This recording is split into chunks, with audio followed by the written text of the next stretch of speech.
ሁለት ሳምንት አጥንተነዋል። ሆፕፉሊ ዛሬ እንግዲህ ከዋሰብን ደግሞ የሚቀጥለው ሳምንት ገፋ አድርገን እንጨርሰዋለን። በጣም ኢምፖርታንት ምዕራፍ ነው። ያሴ መጨረሻ የኑዛዜ ነገር ነው። በእግዚአብሔር ስም የሚነግራቸውም ነገር ስለሆነ እሱን ጠጋ ብለን በደንብ እናያለን። የመጽሐፉም ማጠቃለያም ስለሆነ ከዛ ለሰመሪያችሁ እንግዲህ እየተዘጋጃችሁ ቆዩ። እየደረሰ ነው።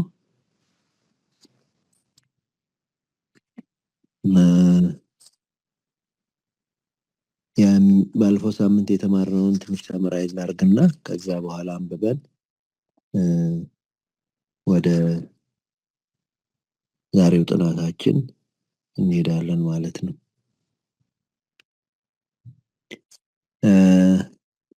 ባለፈው ሳምንት አንድ ቁጥር ብቻ ነው አንድ ክፍል ብቻ ነው ያጠናነውና ምንድነው ከ1 እስከ 13 እግዚአብሔር ያደረገላቸውን ሁሉ ዘርዝሮ ያስቀምጥና ያለምን እንደሆነ አንዳንድ ሐሳቦችን አንስተን ተነጋግረን ነበር። እግዚአብሔር ውለታው እንዳይረሳበት የሚፈልግ አምላክ ነው። ውለታው እንዲታወስለት በሱ ብቻ የሆነ ነገር ነው። ሁሉ ነገር በደንብ በፕላን በዲዛይን የሆነ ነው። ዝም ብሎ የሆነ ነገር አይደለም ብለን እንደገና ደግሞ ከየት እንደመጡ መነሻቸውን እንዲያውቁ እግዚአብሔር ይፈልጋል ብለን እነዚህን ሐሳቦች እና ሌሎችንም ሐሳቦች አንስተን ነበር ከዛ ሳምንት በፊት። እና ግን ለምንድን ነው ይሄን የፈለገው? ይሄን ሁሉ ያደረገው ይሄን እንዲያስታውሱ የፈለገው አልቲሜትሊ ምንድነው? ይሄን ሁሉ ያደረገው እግዚአብሔር ለምንድን ነው ብለን ነበር ያየነውና ሁለት ነገር ነው እግዚአብሔር ያሰበው። ይሄን ሁሉ ሲያደርግላ ይሄን ሁሉ በዚህ ሁሉ ሲያሳልፋቸው አንድ ለነሱ የገባው ፕሮሚስ አለ፣ የምትወርሱት ነገር አለ ብሏቸዋል። ያልደከሙበት ያለፉበት ምናምን ያላሉበት ከከፈልን ከሚሉት መስዋዕትነት የማይቀራረብ ትልቅ ውርስ እግዚአብሔር አዘጋጅቶላቸዋል፣ የነፃ ውርስ። ይሄ አንዱ ነገር ነው። ይሄ ለነሱ የነገራቸው ሲወጡ ነውና ከኛም ህይወት ጋር ይመሳሰላል ብለን አንስተን ነበር። በእምነት የሆነ የነፃ ውርስ ነው ከፊታችን የሚጠብቀው። ግን እግዚአብሔር ያ ብቻ አይደለም የልቡ ሐሳብ። አሁን እኛን ማውረስ ብቻ አይደለም የልቡ ሐሳብ፣ ያ ብቻ አይደለም ብለ ቁጥር 14 ላይ ያለውን እግዚአብሔር እንዲመለክ ይሄን ደግሞ ለጠላት ነው የተናገረው። አንተ ልቀቃቸውና እኔን የሚያመልኩ ህዝብ እፈጥራለሁ ብሎ እግዚአብሔር ለፈርዖን የተናገረውን አንስተን የእግዚአብሔር ልብ እኛ ስናመልከው ለጠላት ማሳየት ይፈልጋል። ይሄንን ነውና የሚሰጠንን ሰጥቶን እኛን መውረስ ይፈልጋል፣ እኛን መውሰድ ይፈልጋል። ልባችንን እንዳውም በአሮጌው ትርጉም በፍጹም ልብ አምልኩ ስለሚል ሰጥቶ ልባችንን መውሰድ፣ እኛነታችንን መውሰድ እግዚአብሔር ይፈልጋል ብለን ይሄንን ሐሳብ ነበረ የተነጋገርነው። ዛሬ ከዛ የሚቀጥሉ የተለያዩ ሐሳቦችን አንስተን ከዛ እንቀጥላለን እና እንደገና እናንብበውና ሃሌሉያ እግዚአብሔርን እናመሰግናለን። ይሄንን ክፍል ነው የምናጠናው ዛሬ። እንደ 3-4 ነገሮችን እናነሳለን። እነሱን ነው የምናጠናው። የመጀመሪያው እስቲ 14 እና 15 እንደገና ትንሽ 14 ነክተነዋል ባለፈው ጊዜ፣ ግን አሁን 14 15 አንድ ላይ አድርገን እንደገና እናጥናው እስቲ። አሁንም እግዚአብሔርን ፍሩ፣ በፍጹምም በእውነተኛ ልብ አምልኩት። አባቶቻችሁ በወንዝ ማዶ በግብፅ ውስጥ የሚያመለኳቸውን አማልክት ከእናንተ አርቁ፣ እግዚአብሔርንም አምልኩ። እግዚአብሔርን ማምለክ ክፉ መስሎ ቢታያችሁ አባቶቻችሁ በወንዝ ማዶ ሳሉ ያመለኳቸውን አማልክት ወይም በምድራችሁ ያለችባቸውን የአሞራውያንን አማልክት ታመልኩ እንደሆነ የምታመልኩትን ዛሬ ምረጡ።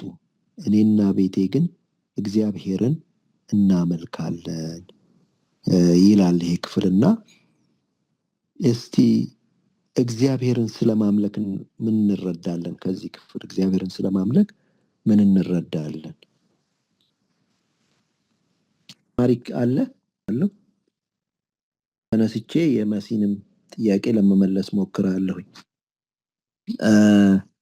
እግዚአብሔርን ማምለክ የሚባል ነገር ነው አሁን በእነዚህ በተከታታይ ቁጥሮች የምንማረውና ብዙ ነገር እንማራለን ብዬ ተስፋ አደርጋለሁ። እና ከ1 እስከ 13 አይታችሁት እንደሆነ እግዚአብሔር ያደረገው ነገር ብቻ ነው።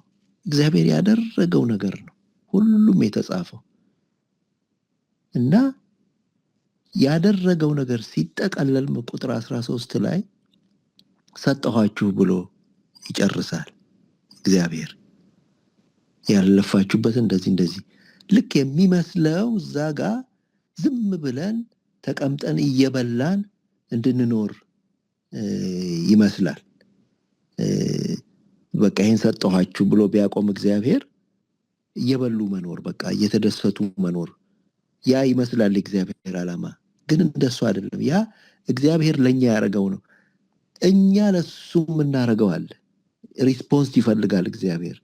ሪስፖንሳችን ነው። ለዚህ ነው አሁንም ብሎ የሚጀምረው። ዜርፎር ይላል እንግሊዘኛው። አሁንም እግዚአብሔር ይሄን ሁሉ አደረገ። ሶዋት እኛ አሁን የዘላለም ሕይወት ሰጥቶኛን እኮ ዝም ብሎ የዘላለም ሕይወት ውስጥ ቁጭ ማድረግ አይደለም ሐሳቡ። እግዚአብሔር እንደሱ አይደለም እኮ። እኛ ስለዳን ራሱ በሰማይ አምልኮ ነው እግዚአብሔር የሚቀበለው። በቃ እግዚአብሔር እዛ እኛ እዚህ ሆነን በቃ እየተያየን ዝም ብለን አይደለም የምንኖረው። እግዚአብሔር እንድናመልከው ይፈልጋል። ስለዚህ አምልኳችን ሪስፖንሳችን ነው።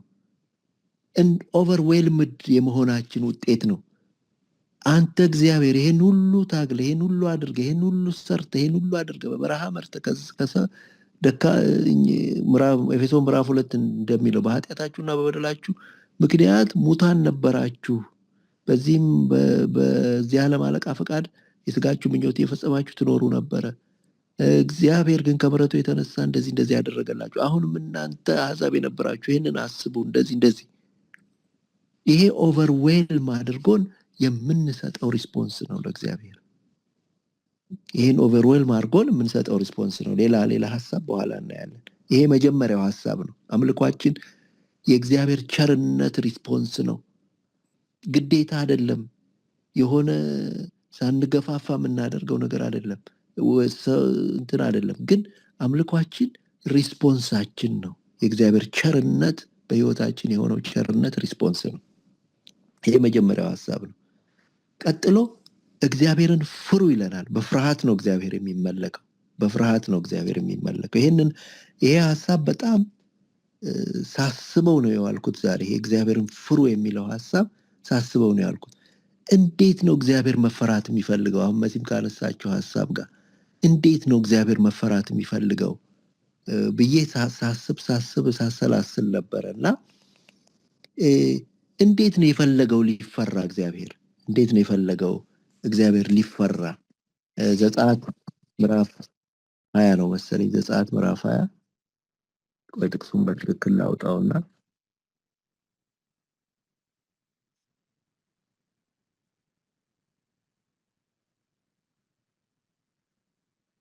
19ም 20ም አለ 19ም እዛ ላይ የሚለውን እናይና ሌላ አንድ ቦታ ደግሞ አይተን እናየዋለን።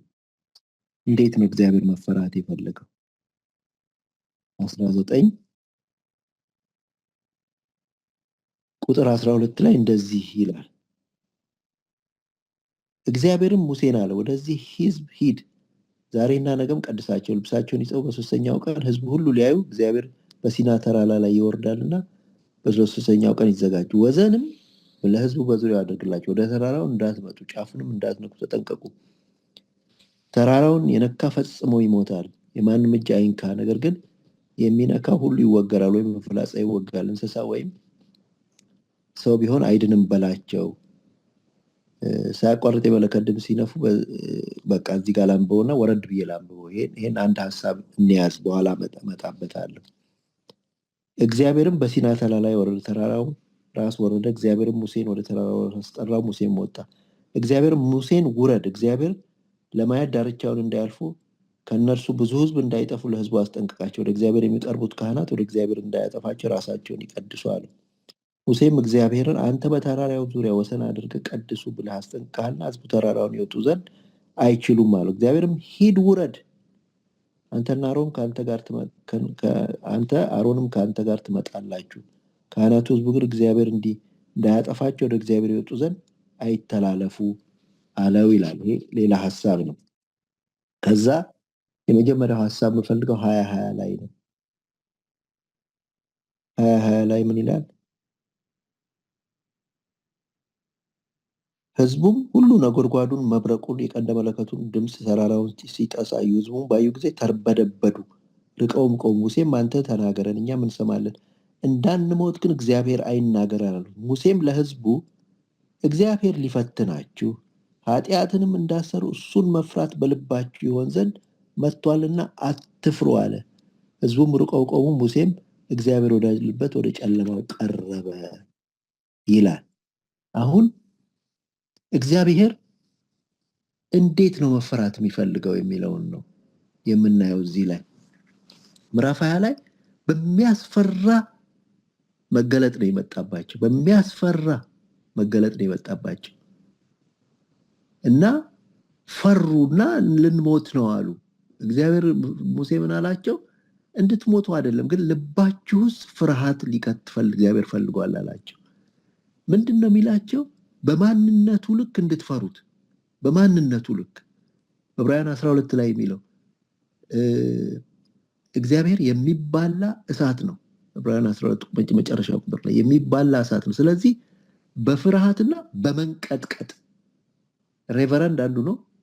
መንቀጥቀጥ ደግሞ ይለዋል። ኦ የሚለውን ነው AWE ኦ የሚለው የመገረም መንቀጥቀጥ ያጠፋኛል ብሎ አይደለም ግን ሃው ወንደርፉል የሚል ነው እና ኔቸሩን አውቀን እንድንፈራው እግዚአብሔር ይፈልጋል። ይሄ ነው ይሄ መንቀጥቀጥ የሚለው ይሄንን ነው የሚያሳየው። የሚያጠፋ እሳት ጋር ሰው እየሄደ እንዴት አይፈራም? እንዴት አይደነግጥም? እግዚአብሔር ይሄ የመጀመሪያው የፍርሃት ልክ ነው እና ትክክል ነው መዝሙሩ ብዬ ነው የማስበው እኔ። በፍርሃት በመንቀጥቀጥ የሚለው ቢብሊካል ነው። ኔቸሩን ስናይ እግዚአብሔር ኔቸሩን ስናይ የሚባላ እሳት ነው እግዚአብሔር። ስለዚህ ከሱ ዞር ያልን እንደሆነ የሚመጣ ኮንሲኩዌንስ ሊያስፈራን ይገባል፣ ሊያንቀጠቅጠን ይገባል። እግዚአብሔር ፊት ሲቀረብ እንደዛ ነው፣ እንደ ተራ ነገር አይደለም። ይሄ አንዱ ነው ግን ጸሎት ላይ ሼክ እናርግ ማለት አይደለም። የሆነ የሚያስፈራ አምላክ ፊት እንደቀረብን የሚያስፈራ አምላክ ፊት እንደቀረብን ምንም እንኳን እሱ ራሱን ከኛ ጋር ቢያውቅ። ይገርማቸዋል። ይሄ ክፍል ምንድነው የሚለን? እግዚአብሔር ኪዳን ሊያደርግ ነው የወጣው። ኪዳን እኮ ለመስማማት ነው አይደል? ለመቀራረብ ነው ኪዳን። እግዚአብሔር መቀራረብ ውስጥ ፍርሃት እንዲኖር ፈልጓል። የሱ ፍርሃት እንዲኖርበት ፈልጓል። ለኪዳን ወጥቶ ኪዳን ሊሰጣቸው ግን ፍርሃት ከተተባቸው እና በጣም የሚገርመኝ ነገር ምንድነው? አጥር እጠር ብሎታል እግዚአብሔር። አጠረ። የሰው ልብ ነው የገረመኝ። እግዚአብሔር ምን አለው? ሂድ ውረድ፣ ይሞቱብኛል። አጥሩን ጥሰው ይመጣሉ፣ ክልል ያልፋሉ። ሰው እንደዚህ ነው ኔቸሩ። በእኛና በእግዚአብሔር መካከል ያለውን ክልል ጥሰን ለመሄድ እንሞክራለን። አንዳንድ ጊዜ መዝሙሮቻችን ይመስሉኛል እግዚአብሔርዬ ኢየሱስዬ ምናምን ስለምንል መጥፎ ነው ማለት አይደለም፣ ፍቅራችንን መግለጫ ነው። ግን አንዳንድ ያቀልብናል። እግዚአብሔርን ክልል ያለ አይመስለንም። እግዚአብሔር ምን አለው? ክልሉን ይጥሱታል። ለምንድን ነው እግዚአብሔር ይሄንን በፍርሃት እንድናመልከው የሚፈልገው? ለሌላ ነገር አይደለም፣ የሆነ ተንቀጥቃጭ ሰዎች እንድንሆን አይደለም። ባህሪው ስለሆነ ክልል ያለፍለት ስለምንሞት ነው። እንዳይሞቱብኝ ውረድ ቶሎ አለው። እንዳይሞቱብኝ እነዚህ ሰዎች ውረድልኝ አለው እግዚአብሔር። ይሄ ኔቸሩን አይተን እንድንፈራው ስለሚፈልግ ነው። ምክንያቱም እሱን መዳፈር የሚያመጣው ኮንሲኩዌንስ ስላለ ነው። እንዲሆንብን አይፈልግም። ጃንሆይ የጻፉት አንድ መጽሐፍ ላይ አንድ ከተራ ነገር አንስተው ትልቅ ቦታ ያደረሷቸው ሰውዬ ነበሩና በስደት በጣሊያን ጊዜ ያው ለብቻቸው ምናምን ሌላ ቦታ ነበር የሚኖሩትና ጃንሆይ እንዲህ ብለው ጻፉላቸው። የተከለ ሂጄ እንድነቅልህ እንዳያደርገኝ ተጠንቀቅ አሏቸው። አምጥተው የተከሏቸው ያሳደጓቸው እሳቸው ናቸው። የኔው እጅ ሊነቅልህ ይችላል አሏቸው እና የሆነ ክልል እንዳናልፍ እግዚአብሔር ልባችን እንደዛ ስለሆነ ያ ፍርሃት እንዲኖረን ይፈልጋል። ይሄ አንዱ ነገር ነው። ያ የሚገለጸው መሲ እንዳለችው በጸሎት ላይ በመንቀጥቀጥ ሳይሆን በኑሯችን ነው። በኑሯችን እግዚአብሔር ፊት መንቀጥቀጥ፣ ተራ አለማድረግ ነገሩ። ለምሳሌ የንጉሥ ትእዛዝ እንደማይታለፍ ልጃቸውን አውጥተው ጣሉ ለፈርዖን። ስለማይታለፍ ስለሚያስፈራ ልጅን ድረስ አውጥቶ እስከ መጣል ሆነ። እንደዛ ነው ስንፈራ፣ እንደዛ ነው የምንኖረው። ሁለተኛ እግዚአብሔር ደግሞ የሚፈልገው አይነት ፍርሃት አለ። ይሄ እግዚአብሔር የሚፈልገው አይነት ፍርሃት ምንድን ነው? እግዚአብሔር ለኛ ማንነቱን በገለጸበት ልክ እንዲህ ነኝ ብሎ በነገረን ልክ እንድንፈራ ይፈልጋል። ሚልክያስ ምዕራፍ 1 ስናይ ሚልክያስ ምዕራፍ 1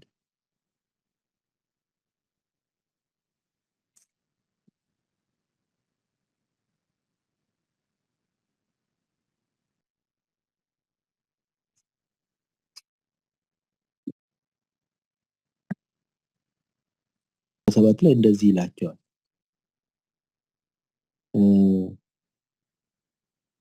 እናንተ ስሜን የምታቀሉ ካህናት ሆይ ልጅ አባቱ ባሪያም ጌታውን ያከብራል። እኔስ አባት ከሆንኩ ክብሬ ይትላል፣ ጌታ ክብሬ ወዴታል? ጌታ እስከሆንኩ መፈራቴ ወዴታል? ይላል የሰራዊት ጌታ እግዚአብሔር ይላል። እግዚአብሔር ለእኛ ራሱን ያቀረበበት ፕሬዘንት ያደረገበት መንገድ አለ። አባት ብሎ ራሱን ፕሬዘንት አድርጓል። ጌታ ብሎ ራሱን ፕሬዘንት አድርጓል። የዛ የአባትነት የጌትነት ክብርና ፍርሃትም ይገባዋል። ለእኛ ራሱን የገለጸበት ነገር እና አንዱ ኔቸሩ ነው። ኔቸሩን ማወቅ አለብን። ለእኛ ራሱን የገለጸበት ራሱን ድንፈራው ነው። ጓደኛ ብሎ አልገለጸም። ራሱ ጌታ ኢየሱስ ክርስቶስ ወንድሞች ብሏል። ግን እግዚአብሔር ግን ጓደኛ ብሎ ራሱን አልገለጸም። ወንድምም ቢሆን ታላቅ ወንድም ነው የሆነው ኢየሱስ ክርስቶስ። ጓደኛ ብሎ አልገለጸም። እኩያ ብሎ አልገለጸም። ራሱን ለእኛ የገለጸው አባት ጌታ ብሎ ነው። አትሊስት እንደ አንዳንዴ እንኳን ኔቸሩ ፍልቅቅ ብሎ ባይገለጽልን ለእኛ ራሱን ፕሬዘንት ባረገበት ልክ እንኳን መፍራት አለብን ማለት ነው። ስለዚህ እዚሁ ሚልክያስ ላይ ምዕራፍ 2 ላይ ስለ ሌዊ ሲናገር ትእዛዞቹን ሰጠሁት፣ እንዲፈራኝ ብዬ ትእዛዝ ሰጠሁት ይላል ምዕራፍ 2 ላይ። እሱም ፈራኝ፣ ከስሜም የተነሳ ደነገጠ ነው። ተንቀጠቀጠ፣ ደነገጠ ወይም ተንቀጠቀጠ ይላል። ኦ የሚለውን ቃል ነው ዞሮ በመገረም መደንገጥ፣ በመገረም መፍራት እና እኛ እግዚአብሔርን ያለ መፍራት ቴንደንሲ ያለን ያ ሁሉ ነገር ሆኖ ታጥቦ ምናምን ብሎ ጥሰን የምንሄድ ሰዎች ነን። ለዚህ ነው ሙሴንም አውልቅ ጫማህን ያለው። ኢያሱም ሲሰግድ አይበቃም አውልቅ ጫማህን የተባለ። የሆነ መፍራት ቶሎ የሚጠፋብን ሰዎች። እግዚአብሔር ግን በጣም ሊፈራ የሚገባው አምላክ ነው። በመፈራት ነው አምልኳችን እንዲጀምር እግዚአብሔር የሚፈልገው። ከዛ በኋላ ምን ይላል? ይሄ አይታችሁት እንደሆነ ልብ ብላችሁ የኢያሱ ምዕራፍ 24 እንትን ሲጨርስ 15 ላይ ልክ የምርጫ ቅስቀሳ ነው የሚመስለው። ከሱ በፊት አንድ ነገር ልናገር። በፍጹምና በእውነተኛ ልብ አምልኩት ይላል። ይሄ ሙሉ መሰጠትን ነው። ሁላችንም ብለነዋል፣ ብዙ ጊዜ አላጠፋም። ግን ደባል ነገር ማውጣት እንደሆነ ይነግረናል እዚህ ጋር። አባቶቻችሁ በወንዝ ማዶ በግብፅ ያመልኳቸውና ማለት ከእናንተ አርቁ። ተከትለው የመጡ ነገሮች ናቸው። ተከትለው የመጡ የውርስ ነገር አይመስሏችሁም? በቃ የተወረሱ ከአባቶቻቸው ከአያቶቻቸው እየተከተሉ ያልተቆረጡ ማንነቶች ናቸው ያስቸገሯቸው እና እነሱን በድብቅ ከእግዚአብሔር ጋር ሊያስታርቋቸው አብሮ ሊያኖሯቸው እየሞከሩ ነው። አብሮ ሊያኖሯቸው። እግዚአብሔር እንደሱ አይሆንም። በቃ በፍጹም ልብ ነው። ስለዚህ ሌሎች መውጣት አለባቸው። ቅድም መቅዲም ብለዋለች። ግብፅ እጇ በቃ ረጅም ነው፣ ስትራግል ነው። እግዚአብሔር ራሱ አንከባለልኩት ነው ያለው እና የሚከተል ነገር አለ። የለመድ ነው፣ የተለማመድ ነው፣ ሁሌ የምናቀው ኔቸራችን ይከተለናል። ግን ኤቭሪዴ ያንን ለማስወገድ ሬዲ መሆን አለብን። እግዚአብሔር እንደዚህ ነው የሚመለከው። ቢያመንም ቢያስቸግረንም ባልጩት ወስዷል ሊገረዛቸው ፔንፉል ቢሆንም የስ ሎርድ ዱኢት ማለት አለብን። ሌት ሚ ዱኢት ኦር አንተ ስራ ማለት አለብን ማለት ነው። ከዛ በኋላ ሶስተኛው የምርጫ አራተኛውን ፖይንትን ያነሳነው ቅድም አዜብ አንስተዋለች። እግዚአብሔር የሚመለከው በምርጫ ነው፣ በግዴታ አይደለም። እና ልብ ብላችሁ አይታችሁት እንደሆነ የምርጫ ቅስቀሳ ነው የሚመስለው እግዚአብሔር። የምርጫ እኔ ይሄን ሁሉ አድርጌላችኋለሁ ቹዝ ሚ ነው የሚላቸው፣ ቹዝ ሚ ነው የሚላቸው። እና እግዚአብሔር የሚመለከው በምርጫ ነው። ለዚህ ነው እኔና ቤቴ እግዚአብሔር እናመልካለን አለ። እግዚአብሔር በምርጫ የምናመልከው አምላክ ነው። ደግሞ በምርጫ ሊመረጥ የሚገባው አምላክ ነው፣ የሚገባው አምላክ ነው። እና የሚገርመው የምርጫ ቅስቀሳ ብዙ ጊዜ አረግልሃለሁ ነው። አሁን አማልክቶች ሲመጡ አድርገው አይደለም አማልክቶች የሚመረጡት፣ ያደርጋሉ ተብለው ታምነው ነው። እግዚአብሔር ግን አድርጎ ነው እኛ ህይወት ውስጥ አድርጎ ለውጦን የራሱ ልጆች አድርጎን እንደገና ደግሞ ቀብድ አስይዞ የሚቀጥለውን እያሳየ ነው። እግዚአብሔር ያደረገ ነው። የአሕዛብ አማልክት አጋንንት ናቸው። እግዚአብሔር ግን ሰማያትን ሰራ ይላል። ሊመረጥ ይገባዋል፣ ምክንያቱም አድርጎ አሳይቶናል በህይወታችን የፉልፊልመንቱን። እዚህ ጋር አሁን ወርሰዋል፣ የሚወርሱትም አላቸው። እኛም እንደሱ ነን፣ ወርሰናል፣ ምንወርሰውም አለን። እና የተመራጮቹን እናንሳ አብረው። ተመራጮቹ ናቸው የሚገርሙኝ። እኔ ተመራጮቹ ምናምንቴዎች ናቸው። ተመራጮቹ ወይ ከወንዝ ማዶ የተመለኩ አማልክት ናቸው ተከትለው የመጡ፣ ወይ ደግሞ እዛ ሰዎች ሲያመልኩ ያየናቸው፣ ሰዎች ሲያመልኩ ደስ ያለን፣ ሰዎች ሲያረጉት ደስ የሚለን ነገር፣ አሁን በኢማጂኔሽናችን ማየት ነፃነት የመሰለን ነገር፣ እኛ ጴንጤ በመሆናችን የጎደለን የሚመስለን ነገር፣ እነሱ ሲያረጉት በቃ ይሄ ኢንጆይመንት ነው የምንለው ነገር፣ እሱን ነው የሚላቸው እኮ።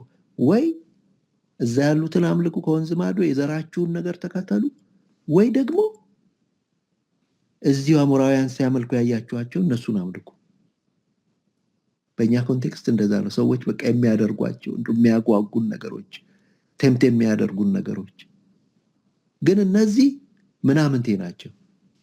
ምናምንቴ ከእግዚአብሔር ጋር ምኑም ጋር አይደርሱም። ኤርምያስ ምዕራፍ 2 ላይ እንደዚህ ይላል ስለ እስራኤል ሲናገር።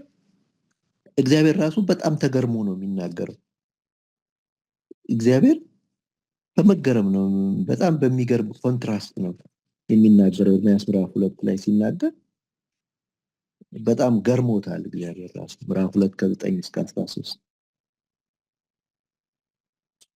እንደዚህ ይላል። ስለዚህ ከእናንተ ጋር እከራከራለሁ፣ ከልጆቻችሁ ልጆች ጋር እከራከራለሁ። ወደ ኪቲም ደሴቶች ይለፉና ተመልከቱ፣ ወደ ቄዳርም ላኩና እጅግ መርምሩ፣ እንደዚህም ያለ ነገር ሆኖ እንደሆን እዩ። በውኑ አማልክት ያልሆኑትን አማልክቱን የለወጣቸው አንድ ህዝብ አለን? አንድ ህዝብ አለን? ነገር ግን ህዝቤ ክብሩን ለማይረባ ነገር ለወጠ። ሰማያት ሆይ በዚህ ተደነቁ፣ እጅግም ደንግጡና ተንቀጥቀጡ ይላል እግዚአብሔር። ህዝቤ ሁለት ክፉ ነገሮችን አድርገዋል። እኔን የህይወት ውሃ ምንጭ ትቶኛል፣ የተቀደዱትንም ጉድጓዶች ውሃውን ይይዙ ዘንድ የማይችሉትን ጉድጓዶች ለራሳቸው ቆፍረዋል። ውሃ ማመንጨት አይደለም፣ ውሃ መያዝ የማይችሉ ጉድጓዶች ቆፍረው ለራሳቸው የህይወት ውሃ ምንጭ፣ እኔ የህይወት ውሃ ምንጭ ትተውኛል። አማልክት ያልሆኑትን አማልክቱን እንኳን ሙጥኝ ብሎ ነው ሰው የሚይዘው። ህዝቤ ግን ክብሩን ለማይረባ ነገር ስለወጠ ይልና እግዚአብሔርም ገርሞታል፣ ምድር ሁሉ ሰማይ እንድትደነቅ ደንግጡ፣ በቃ ተንቀጥቀጡ ይላል። እና አንዳንዴ ቾይዛችን የሚያስገርም ነው። እግዚአብሔር ለምርጫ የሚቀርበው ነገር ምንም የማይመጣጠን ነው። አሁን እኮ ሪፐብሊካን ዲሞክራት ብላችሁ አንዳንዴ ኮንፊውዝ ትሆናላችሁ ለመምረጥ፣ ተቀራራቢ ናቸው። እግዚአብሔርና ምርጫዎቻችን ተቀራራቢም አይደሉም። ሰማያትን የሚያስገርሙ እግዚአብሔርን የሚያስገርሙ ጉድ የሚያሰኙ ምርጫዎች ናቸው። ግን እንደሚጎትተን ጉተታ ስታዩት ግን እንዲቀላል አይደለም። እኩያ ነገሮች ላይ የተወጠርን ነው የሚመስለው ብዙ ጊዜ ቻሌንጃችን። ግን እሱ የህይወት ውሃ ምንጭ ነው። እሱ ያደረገ የሚያደርግ ነው። እነዚህ አጋንንቶች ናቸው። ምንም ቦታ አይሰጣቸው፣ ዋጋም የላቸውም። ባዶ ጉድጓዶች፣ ባዶ ናቸው፣ ህይወት የለባቸው። እና እግዚአብሔር በምርጫ ነው የሚመለከው። ግን ምርጫው የሰማይና የምድር ያህል የትየለሌ የሚባለው አይነት ነው። ግን ጉትቻው ግን እንደሱ አይመስልም። ስለዚህ በዚሁ እናብቃ እና ሰመራይዝ ለማድረግ ያህል አምልኳችን ሪስፖንሳችን ነው። አሁንም ነው የሚለውና ሪስፖንሳችን ነው። የውለታው ውጤት ነው። በቃ ፍልቅልቅ ገፍቶ የሚያወጣን ነገር መሆን አለበት። እንደ ኢያሱ መለመን የለብንም። ኢያሱ እንደለመናቸው ድርድርም አያስፈልገውም። አሁንም ብሎ እግዚአብሔር የሚጠብቀው ነገር ነው። ሁለተኛ በፍርሃት ነው። እግዚአብሔር እንዴት ይፈራል? በማንነቱ የሚያጠፋ እሳት ስለሆነ ኔቸሩን አውቀን እንድንፈራው ይፈልጋል። እስራኤሎች እንደሱ እንዲፈሩት ፈልጎ ነበር እግዚአብሔር። ሁለተኛ ደግሞ እዛ እንኳ ባንደርስ በተገለጠልን ልክ፣ በአባትነቱ በጌትነቱ ልክ እግዚአብሔር መከበር መፈራት አለበት። በልቅጥ በመሲ እንዳለችው በህይወት ነው የሚገለጸው። ጸሎት ላይ በመንቀጥቀጥ ምናምን አይደለም፣ ወይም መዝሙር ላይ በማሸብሸብ አይደለም። ከዛ በኋላ በፍጹም ልብ የሚለው ነገር ይመጣል። ወይም ደግሞ ሙሉ ለሙሉ ተሰጥቶ አውጥቶ መጣል። አስቸጋሪ ነው። የተከትሎ የመጡ ናቸው ብለናል። እነሱን አውጥቶ መጣል። ሶስተኛ እግዚአብሔር በምርጫ ነው የሚመለከው። በምርጫ ነው የሚመለከው እና ምርጫዎቹ ደግሞ ምናምንቴዎች ናቸው። ወይ ተከትለውን የመጡ ናቸው፣ ወይ ደግሞ ሰው ሲያረግ ያየ ነው። ዓለማውያን አካባቢያችን ያሉት ሲያረጉ ያዩት ያስቀናን ነገር ነው። ግን ኤርምያስ እንደሚለው ከእግዚአብሔር ጋር የማይወዳደሩ ባዶ ጉድጓዶች ናቸው። እግዚአብሔር እናመሰግናለን። መሲ ተመልሶልሽ እንደሆነ አላቅም።